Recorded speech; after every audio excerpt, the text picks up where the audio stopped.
पिछली कहानी में हमने देखा था कि कैसे मिकी ने अपने दोस्तों की जान बचाई, लेकिन मिकी के पिता सबकी याददाश्त मिटा देते हैं। इसीलिए किसी को भी याद नहीं है कि मिकी ने ये सब कुछ किया था। इस कहानी की शुरुआत होती है मोरक्को शहर से, जहाँ पर एक कमरे में एक लड़की को बंद किया गया है। ये लड़की बहुत डरी हुई है। दरअसल ये मिकी की वही बहन है जिसके बारे में मिकी को कुछ भी नहीं पता। इसका नाम नताशा है। अब जैसे वो आदमी जो इसे यहाँ पर पकड़ने के लिए आया है वो इसकी तरफ बढ़ता है, उसके शरीर पर आग लग जाती है क्योंकि नताशा के अंदर भी शक्तियां हैं। नताशा यहाँ से भाग जाती है, लेकिन बहुत सारे लोग उसका पीछा करते हैं और जब वो सब लोग उसे घेर लेते हैं तभी वहां पर एक अदृश्य आकृति उन सब को मारकर नताशा को बचा लेती है। वहीं दूसरी तरफ मिकी को दिखाया जाता है। मिकी ने जिस रात को अपने सभी दोस्तों को बचाया था उस बात को आज पूरे 3 साल हो चुके हैं और मिकी की मॉम मैरी भी अब इस दुनिया में नहीं रही।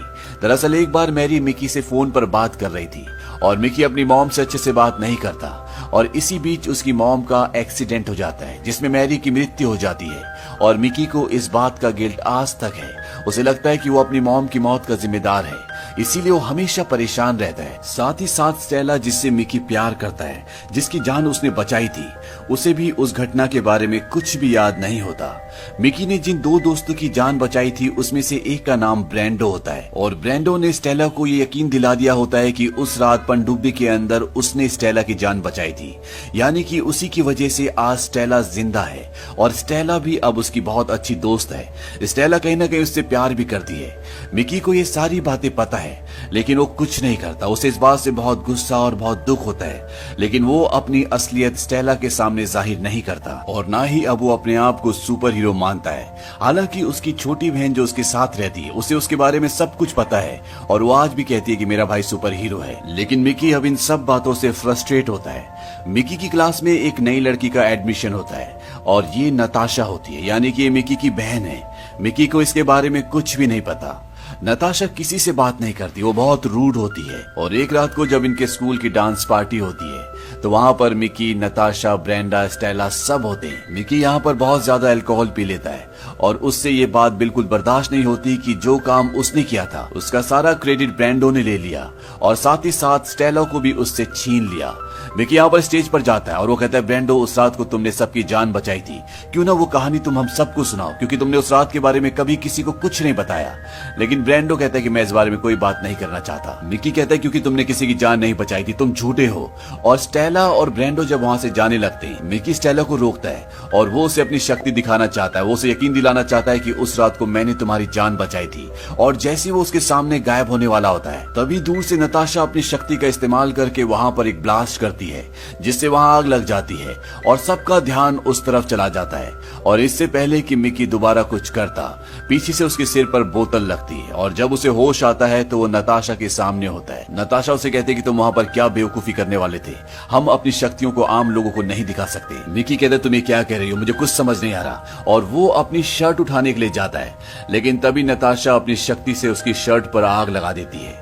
मिकी ये देखकर पूरी तरह से हैरान हो जाता है क्योंकि उसके अंदर भी शक्तियां हैं और वो उससे पूछता है कि तुम कौन हो। तभी वहां पर एक लेडी आती है जिसका नाम जीन होता है और वो मिकी से कहती है कि ये तुम्हारी बहन है और मैं तुम्हारी मॉम हूँ। और जीन ने ही मोरक्को में अपनी बेटी नताशा को बचाया था और मिकी के अंदर और जीन के अंदर वो पावर है जिससे वो गायब हो सकते हैं। मिकी कहता है कि मुझे तुम्हारी बातों पर यकीन नहीं होता।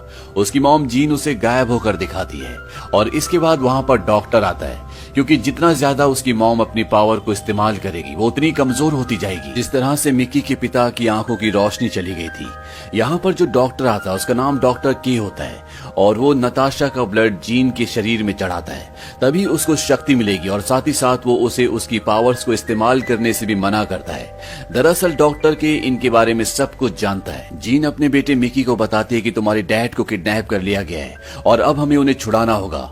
और उन्हें किडनैप किया है शॉन ने, जो रशिया का एक बहुत ही पावरफुल इंसान है और वो हम जैसे लोगों को पकड़कर हमें टॉर्चर करता है ताकि वो हमारी शक्तियों को जान सके, उनका इस्तेमाल कर सके। जीन अपने दोनों बच्चों से कहती है कि शॉन रशिया से इटली आ रहा है, वो यहाँ पर किसी पाइपलाइन की डील के लिए आ रहा है, लेकिन उसकी सिक्योरिटी बहुत ज्यादा होगी क्योंकि वो एक आम इंसान नहीं है और जब वो यहाँ पर आएगा हमें उसे किडनैप करना होगा। और इसके लिए वो मिकी को कहती है कि तुम्हें पुलिस हेडक्वार्टर से उसकी सिक्योरिटी का पूरा प्लान लेकर आना होगा कि किस तरह की उसकी सिक्योरिटी होगी, उसे कहां से ले जाया जाएगा। मिकी अपनी पावर्स का इस्तेमाल करके पेन ड्राइव में सारा डेटा सेव कर लेता है और अपनी मॉम को दे देता है। इससे उसकी मॉम बहुत खुश होती है। साथ ही साथ मिकी भी अब अपनी मॉम को ब्लड देता है क्योंकि उसकी मॉम को ब्लड की जरूरत है, वो बहुत कमजोर हो चुकी है। मिकी की बहन नताशा उसे बताती है कि मोरक्को में उसे एक लेडी ने पाला था जो कि बहुत ही अच्छी इंसान थी, लेकिन उसके मरने के बाद उसके भाई ने उस पर गंदी नजर डाली। वो मेरा फायदा उठाना चाहता था, मैं बहुत डर गई थी और अपने आप ही मेरी पावर इस्तेमाल हो गई, वो जलकर मर गया। इसके बाद मॉम वहां पर आई और वो मुझे वहां से यहाँ ले आई। धीरे धीरे इन तीनों के बीच में जो दूरियां होती है वो खत्म होना शुरू हो जाती है। ये एक दूसरे के करीब आ जाते हैं, साथ सोते हैं। और यहाँ पर जीन को वो दिन याद आता है जब उसे रशिया में गोली मार दी गई थी, लेकिन वो बच जाती है और वापस उसे उसी कैंप में ले आया जाता है जहाँ पर उसके जैसे और भी होते हैं। और यहाँ पर अब एक नया इंचार्ज आता है और ये होता है शॉन, जो कि इटली आने वाला है। शॉन यहाँ पर जितने भी लोग होते हैं जिनके अंदर सुपर पावर्स है, उनकी पावर्स को चेक करने के लिए, बढ़ाने के लिए उन पर बहुत अत्याचार करता है। वहाँ पर डॉक्टर के भी होते हैं जो शॉन को ऐसा करने से मना करते हैं। डॉक्टर के वही है जो जीन की बॉडी के अंदर नताशा का ब्लड डालते हैं, लेकिन डॉक्टर के मना करने के बाद, समझाने के बाद भी वो नहीं मानता और इन्हीं एक्सपेरिमेंट्स में एक लड़की की मौत हो जाती है। यहाँ पर जितने भी लोग होते हैं वो सब रिबेलियस हो जाते हैं, वो सब मिलकर इनके ऊपर हमला कर देते हैं। हालांकि शॉन हेलीकॉप्टर में यहाँ से भाग जाता है, लेकिन अब ये सब के सब आजाद हो चुके हैं। और इसके बाद से ही जीन ने अपने बच्चों को ढूंढना शुरू किया था और अब उसके दोनों बच्चे उसके साथ हैं और डॉक्टर के भी यहाँ पर इनके साथ ही हैं। दरअसल वो यहाँ पर एक रिसर्च कर रहे होते हैं। मिकी की मॉम और उसके साथ जितने भी ऐसे लोग थे जिनके पास सुपर पावर थी, वो फर्स्ट जनरेशन के लोग हैं, यानी कि पहली बार धरती पर न्यूक्लियर रिएक्शन की वजह से इन लोगों के अंदर बदलाव आया और इनके अंदर पावर्स आई। लेकिन जब ये अपनी पावर्स का इस्तेमाल करते हैं तो ये कमजोर होना शुरू हो जाते हैं। लेकिन मिकी और नताशा के साथ ऐसा नहीं है क्योंकि वो सेकंड जनरेशन है। वो अपनी चाहे कितनी भी पावर इस्तेमाल करें, उनके अंदर किसी भी तरह की कोई भी कमजोरी नहीं आएगी। और अब डॉक्टर के ने इसका हल निकाल लिया है। दरअसल मिकी और नताशा के डीएनए से उन्होंने ये इलाज निकाल लिया है और अब वो जितने भी स्पेशल लोग हैं जिनके अंदर पावर्स हैं, उनको हमेशा के लिए ठीक कर सकते हैं, यानी कि वो अपनी पावर जितनी भी इस्तेमाल करें उनके अंदर कोई कमजोरी नहीं आएगी। और इस बात से डॉक्टर के और मिकी की मॉम जीन बहुत खुश होते हैं। अब मिकी एक दिन वहाँ बैठा होता है जहाँ पर स्टेला अपनी जिम्नास्टिक की प्रैक्टिस कर रही होती है। दरअसल वो इनविजिबल होता है। वहाँ पर दो लोग बैठे होते हैं और वो अपनी पावर से वहाँ पर एक वॉलेट को चुरा लेते हैं। मिकी ये देख रहा होता है, वो उनका पीछा करता है और ये दोनों के दोनों एक घर के अंदर जाते हैं। मिकी भी इनके पीछे जाता है और वो देखता है कि वहाँ पर उसकी मॉम और उसकी बहन नताशा, डॉक्टर के और कुछ ऐसे लोग भी हैं जिनके अंदर सुपर पावर्स हैं। ये सब यहाँ पर मीटिंग कर रहे होते हैं। दरअसल जीन शॉन से बदला लेना चाहती है, उसे मारना चाहती है।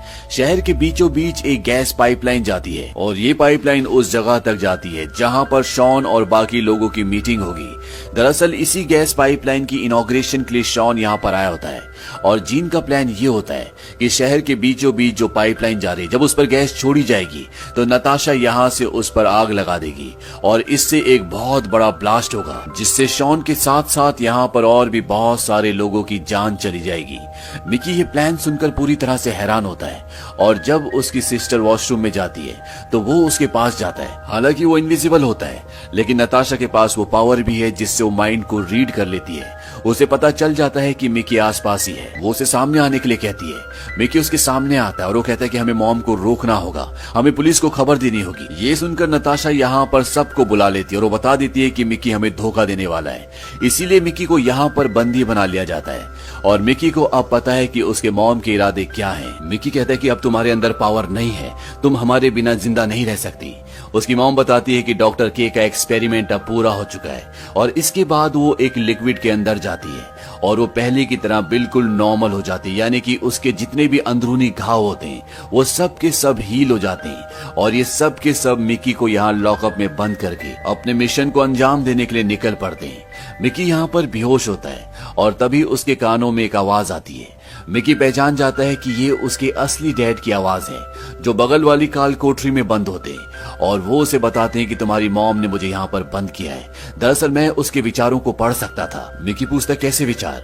उसके डैड बताते हैं कि तुम्हारी मॉम मैरी का कार एक्सीडेंट नहीं हुआ था, बल्कि उसे तुम्हारी असली मॉम जीन ने मारा था और उसके बाद उसकी गाड़ी को नीचे खाई में डाल दिया। ये सुनकर मिकी अपने आपे से बाहर आ जाता है, क्योंकि वो मैरी से बहुत प्यार करता था और आज भी वो अपनी मॉम को याद करता है और उसे इतना गुस्सा आता है कि यहाँ पर दीवारें फट जाती हैं और ये दोनों यहाँ से निकल जाते हैं। ये उस जगह पहुंच जाते हैं जहाँ पर जीन, नताशा, डॉक्टर के और बाकी के लोग अपने प्लान को अंजाम देने वाले हैं। यानी कि जैसे शॉन पाइप्स के अंदर गैस को रिलीज करेगा, नताशा यहाँ पर अपनी पावर्स का इस्तेमाल करके इसके अंदर आग लगा देगी, जिससे एक बहुत बड़ा धमाका होगा और जहाँ जहाँ से पाइप जा रहा है वो हर जगह ब्लास्ट हो जाएगी। लेकिन इससे पहले कि ये ऐसा करते, यहाँ पर मिकी के डैड आ जाते हैं और वो अपनी पत्नी जीन को कहते हैं कि रुक जाओ, लेकिन जीन उनकी बात नहीं सुनती और इन्हीं में से एक आदमी उन्हें उठाकर दीवार पर पटक देता है, जिससे वो बेहोश हो जाते हैं। इस बात से मिकी को गुस्सा आता है और वो चिल्लाते हुए विजिबल हो जाता है। दरअसल वो भी यहीं पर था और जिस आदमी ने उसके पिता को दीवार के साथ पटका होता है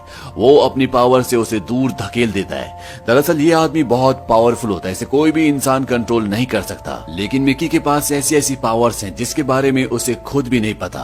लेकिन इससे पहले कि वो इन सब को रोकता, यहाँ पर जीन का एक आदमी ऊपर से स्कूल की वैन को नीचे लाता है। दरअसल इन्होंने स्कूल के बच्चों को किडनैप कर लिया होता है और ये इनका प्लान बी होता है कि अगर कोई इन्हें रोकना चाहे तो ये इन बच्चों के सहारे अपने प्लान को अंजाम दे सके। इस वैन में स्टेला भी होती है जिससे मिकी प्यार करता है और तभी वैन को ऊपर से छोड़ दिया जाता है। लेकिन इससे पहले कि वो नीचे गिरती, मिकी अपनी पावर से उसे हवा में रोक लेता है और धीरे धीरे उसे नीचे लेकर आता है। ये देखकर डॉक्टर के भी हैरान रह जाते हैं और अब उधर से पाइपलाइंस के अंदर गैस छोड़ दी जाती है और नताशा अपनी पावर से उसे इग्नाइट करने वाली होती है कि मिकी उसे अपनी पावर से दूर धकेल देता है, जिससे वो इंजर्ड हो जाती है। यहाँ पर वो लड़की जिसके पास ऐसी पावर है जिससे वो किसी भी इंसान को, किसी भी चीज को हवा में उठा सकती है, वो मिकी को हवा में उठा देती है। और अब नताशा के पास जीन जाती है और उसका हाथ पकड़कर कहती है कि तुम अपना काम करो। वहां से मिकी टेलीपैथी से नताशा से बात करता है। वो कहता है कि मॉम का दिमाग रीड करो, इन्होंने मेरी मॉम मैरी को मारा था। और जब नताशा अपनी मॉम का दिमाग रीड करती है तो समझ जाती है कि इनका इरादा क्या है। वो सिर्फ बदला लेना चाहती है और इस बच्चे के लिए वो यहाँ पर हर एक इंसान को मार सकती है। और वो ये भी समझ जाती है कि वो यहाँ पर सिर्फ इसलिए आई थी क्योंकि अपने बच्चों से उसका इलाज हो सकता था, उसे उनसे कोई प्यार नहीं है। नताशा कहती है कि तुम्हारे अंदर सिर्फ नफरत और बदला है। जीन इस बात से गुस्से में आ जाती है और अपने आप को गायब कर देती है और वहां पर एक जलती हुई लकड़ी होती है, वो उसे लेकर ऊपर जाना शुरू करती है क्योंकि जो काम नताशा ने नहीं किया अब वो खुद करना चाहती है। लेकिन इससे पहले कि वो गैस पाइप तक पहुंचती, उस पर आग लगाती, वहां पर मिकी के डैड जो कि बेहोश हो चुके थे वो पहुंच जाते हैं और वो जीन को पकड़कर नीचे कूद जाते हैं। नीचे एक पाइप होता है जो इन दोनों के शरीर के आर पार हो जाता है और धीरे धीरे जीन भी अब विजिबल हो जाती है और इस तरह से मिकी और नताशा के माता पिता का एक साथ अंत हो जाता है। अब यहाँ पर वैन से उतरकर स्टेला मिकी के पास आती है और वो समझ जाती है कि पनडुब्बी के अंदर मिकी ने ही उसकी जान बचाई थी। उसे वादा करती है कि वो उसके इस सीक्रेट को हमेशा सीक्रेट रखेगी। यहाँ पर जो बाकी स्पेशल लोग होते हैं जिनके अंदर पावर्स होती है वो कहते हैं कि हमें शॉन से अभी बहुत सारे हिसाब चुकते करने हैं, यानी कि वो शॉन से बदला लेना चाहते हैं और ये सब के सब यहाँ से चले जाते हैं। नताशा अपने मॉम डैड की मौत से बहुत दुखी होती है, वो उनकी डेड बॉडी के पास जाती है, वो उनकी मौत से बहुत दुखी है। मिकी अपनी बहन के पास जाता है और वो उसे अपने गले से लगा लेता है, यानी कि अब वो दोनों एक साथ हैं। और इसी के साथ ही कहानी, ये फिल्म यहीं पर खत्म हो जाती है। ये फिल्म सन 2018 में रिलीज हुई थी और इस फिल्म का नाम है the invisible boy second generation. उम्मीद करते हैं कि ये कहानी आपको पसंद आई होगी।